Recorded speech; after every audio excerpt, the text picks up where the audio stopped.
Number 5. Okay, approval for a Central City Landmark Heritage Grant for the former Chief Post Office Building, 31 Cathedral Square.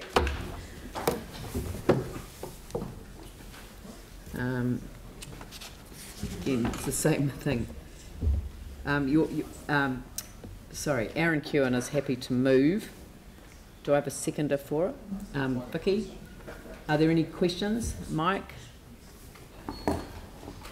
Thank you, Brendan. Just a couple of questions. Obviously, there's 2 applications from this fund, which will mean it will dip into next year's budget. If we were to stay within our current allocation of $1.5 million for this year, and potentially reduce one or both to do that, would any of these projects you think fall over? Not sure. It's hard to say. We try and make these grants act as the incentive that they're designed to be.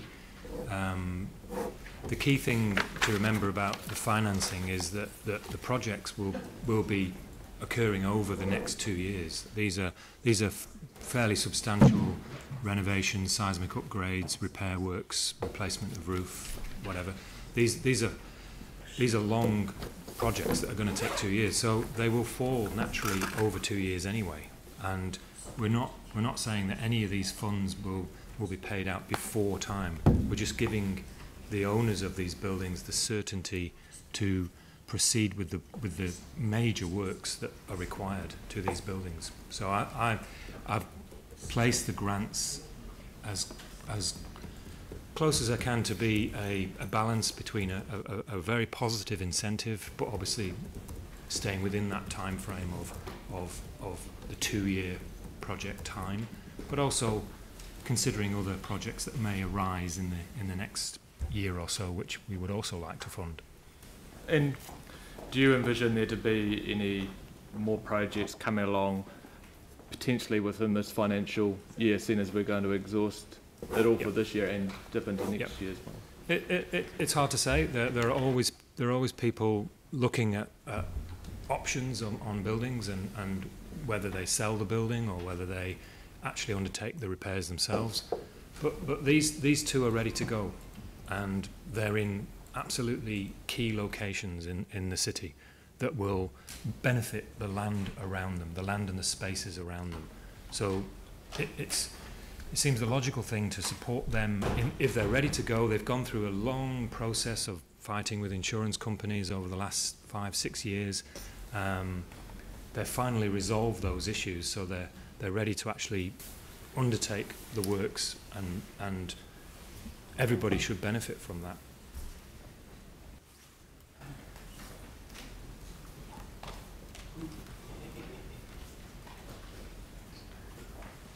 Any other questions?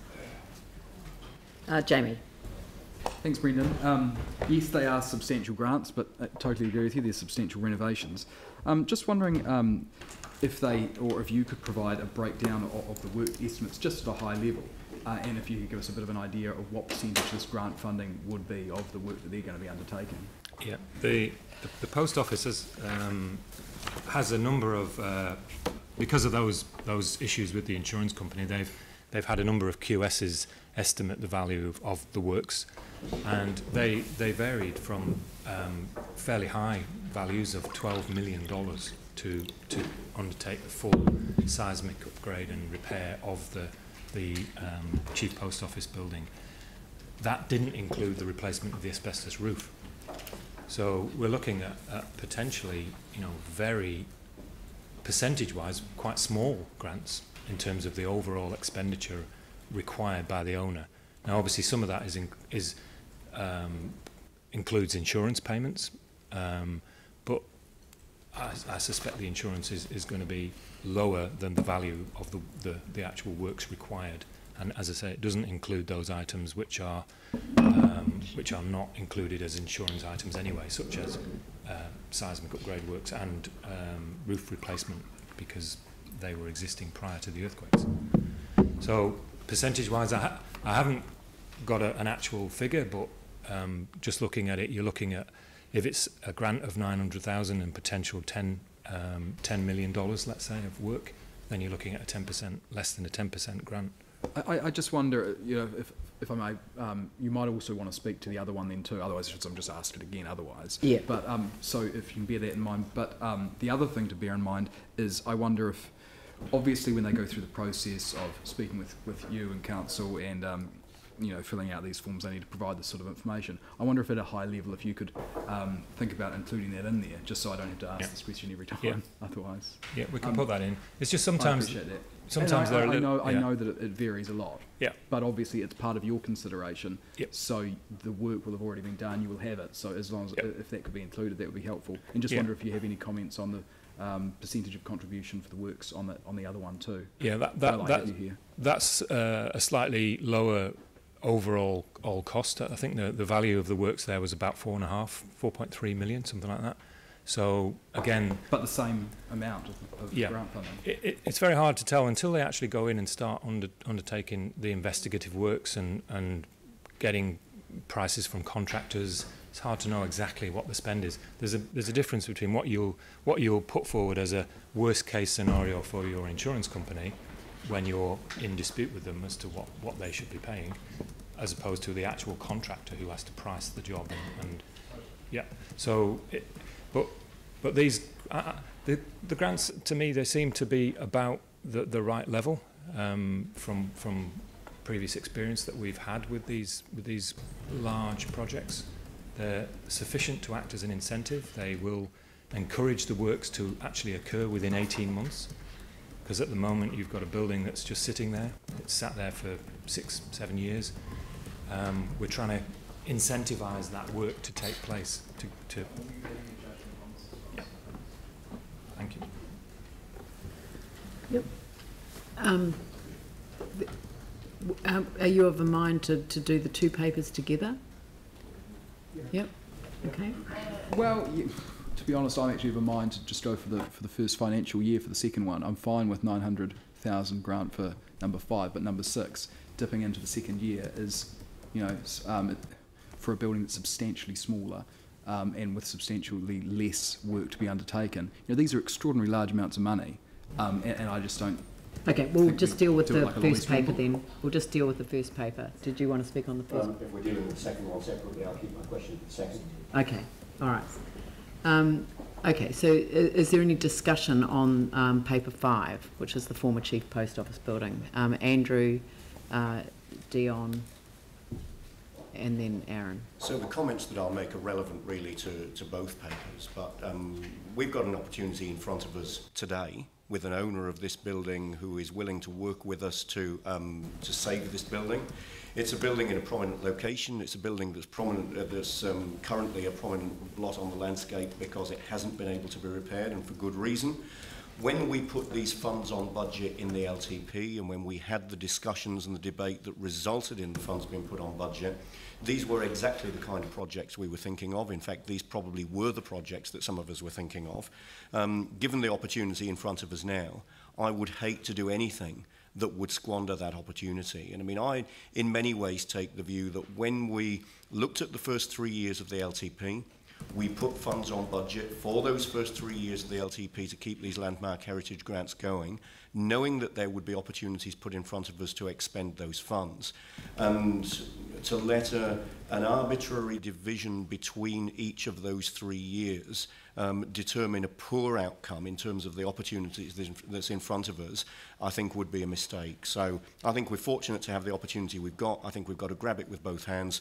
That's why I'm strongly supporting the staff recommendation, which I don't doubt is well-founded and well-researched and is there for very good reason as regards quantum on this one, and I'll be making similar comments on the next paper.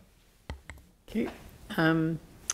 Sorry, Dion and then Aaron. Yeah, I'll echo what if you're going to speak, then can you please put up your hand earlier? I was calling Aaron to close off the debate, so I'll take Jimmy before you. Dion. Yeah, this actually is quite a monumental decision to make on the post office building. It's actually amazing that we've actually now got to this point with this building, because it's actually been in limbo for quite some time, and there has been threats of actually losing this building for quite some time. So I actually think this is a really important decision that we're making for Cathedral Square and actually for the heart of the city, because this building is actually older than the Cathedral. It's actually the oldest building in Cathedral Square. And that makes it absolutely significant. So I hope everybody supports this building getting this grant funding, because this is exactly what this funding is for. We do not want to lose this building in our city. It will add to the social fabric of Cathedral Square as we start to, redevelop and actually look for the soul of what Christchurch's heart will be. I was just looking at reading here. It was actually the first government buildings in Christchurch. And it was also then the Chief Post Office from 1913, and it was the Chief Tourism Office. We had tourism back in 1913. It's quite incredible. When we didn't even have airplanes or anything like that. So I think this is a really good one. I'll talk. Do you want us to debate the second one now, or no? Okay, so I'll just go on this one. So hopefully everybody will support this, because I think this is actually one of the key buildings in our city. And if we can get the building, that work happening before the convention centre opens, that will be a win for the city. Yeah, Jimmy. Thank you. In the social committee, housing committee, actually these issues, elements, supported by the community. And also this not only the significant heritage building, but it's a highly significant building. But I mean highly significant building.